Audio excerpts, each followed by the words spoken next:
আসসালামু আলাইকুম everyone, welcome to my new blog. আজ টমেটো দিয়ে রুই মাছ ভুনার একটি রেসিপি শেয়ার করছি। এর জন্য প্রথমে নিয়ে নিয়েছি রুই মাছ, তাই রুই মাছগুলো আমরা ভালোভাবে পরিষ্কার করে নিয়েছি।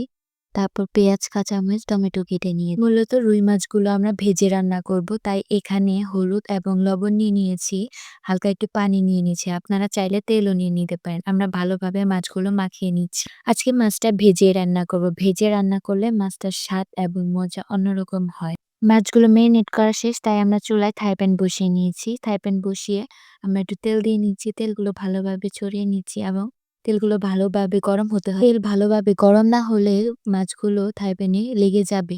আমরা মাছগুলো থাই প্যানে দিয়ে দিলাম এবং হালকা হিটে ভেজে নিব। মাছ রান্নার জন্য মাছগুলো অতিরিক্ত ভাজার কোনো দরকার নেই, হালকা ভেজে নিলেই হবে। আমাদের মাছ ভাজা প্রায় শেষ, তো এখন আমরা মাছগুলো একটি প্লেটে তুলে নিচ্ছি। হাইডেন থেকে মাছ ওঠানোর পর যে অবশিষ্ট তেলটুকু রয়েছে তাতে আমরা আরেকটু তেল দিয়ে নিব। এখন পেঁয়াজ কুচি দিয়ে দিব। পেঁয়াজগুলো হালকা বাদামি করে ভাজতে হবে, যেন পুড়ে না যায়। এরকম রান্নার ভিডিও পেতে অবশ্যই আমাদের পাশে থাকবেন এবং আমাদের চ্যানেলটিকে ফলো করবেন। আশা করছি এই রেসিপিটি আপনাদের ভালো লাগবে।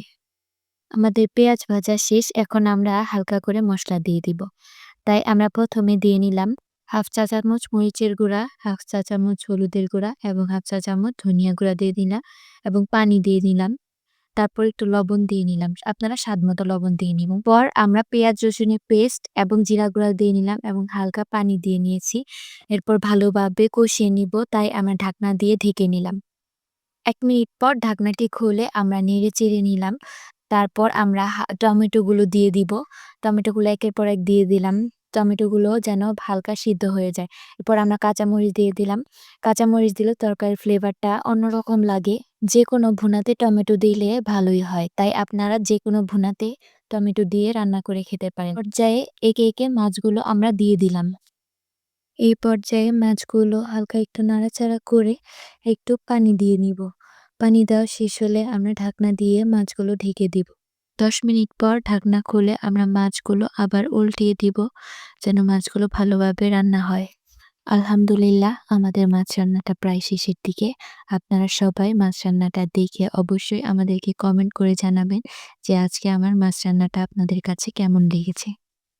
এখন আমরা মাছের ঝোলটাকে কমিয়ে নিব, তাই চুলার হিট বাড়িয়ে দিয়েছি।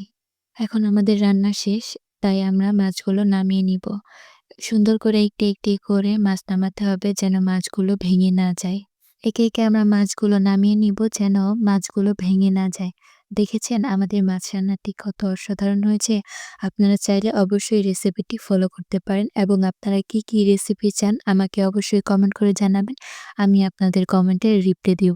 আজ এই পর্যন্তই। সকলে ভালো থাকবেন। আল্লাহ হাফেজ।